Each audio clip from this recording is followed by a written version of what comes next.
Hi guys, Michael Phage here. I'm a designer for 3D printed objects, and if you've come to this video, you've come to the first of my Patreon series of videos where from scratch I design an object that someone suggests to me.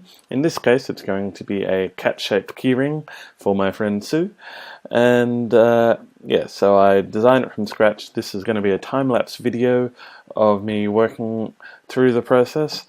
And at the end of it, you'll be able to buy it on my Shapeways store, or if you're a $10 per month subscriber of my Patreon campaign, you'll be able to download the STL for free. I also have Google Hangouts every Sunday. You can find out about that on my Patreon page, where I take on new ideas for anyone who wants me to design something. I'll have a go at it. Okay, let's do this. A friend of mine has requested a ginger cat. This will be a fairly simple model, I think, but we'll see how far I get in this video, and I'll edit it down later. What do I have to work with? I have this. I'll show my desktop. Okay. On Shapeways, we've got strong and flexible plastic, which gets polished in a number of different colors, and the orange polished is what I use to make, this is the nought from my noughts and crosses set. And what I figure I'll do for ginger, I'll make it orange, and then I'll have lots of little gaps between the spaces to create light shadowing, and that should create a good effect. The great thing about Shapeways, if you go into the material information, it tells you how much it's going to cost. So if I make it out of orange plastic, it'll be $2.50 per part, $0.28 per material centimeter, which is the actual volume of plastic in the material, and 0.21 per machine cubic centimeter. So that's how much space it takes up in the machine, and that's dependent on how closely they can pack other things in with your objects. So that'll ship in 8 business days. You also get really useful, interesting information. So it tells me here that the biggest I can make this object is 200 by 150 by 150, and the smallest it can be is that dimension there.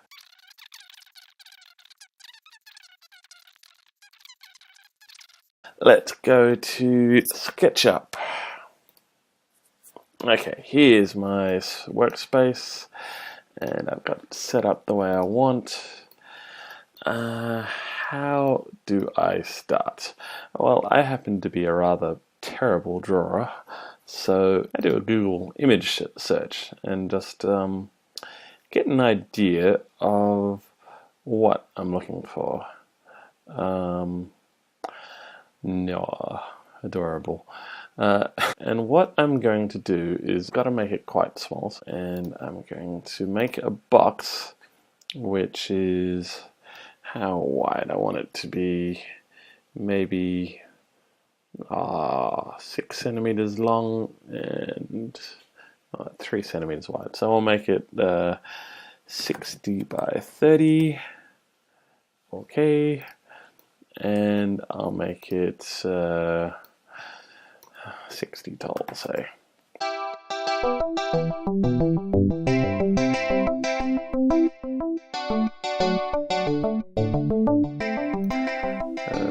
Sue, you're really not going to like this cat.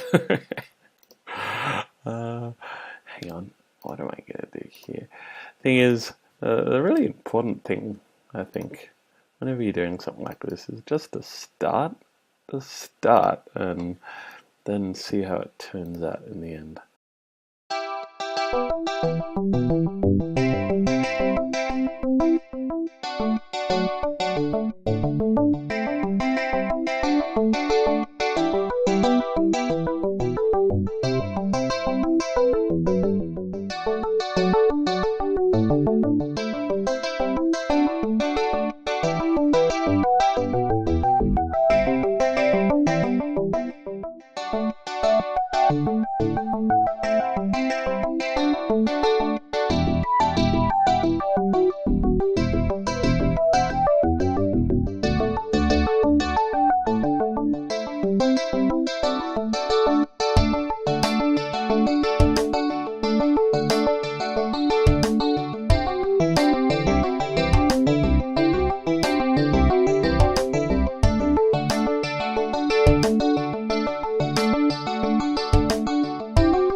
Okay, just coming to the end of the video, I want to just show you there are a couple of things I need to clean up now that I've uploaded them to Shapeways. It shows me where there's a couple of thin spots in the wall, in the walls of the design, and so I'm just going to go through and fix them up now.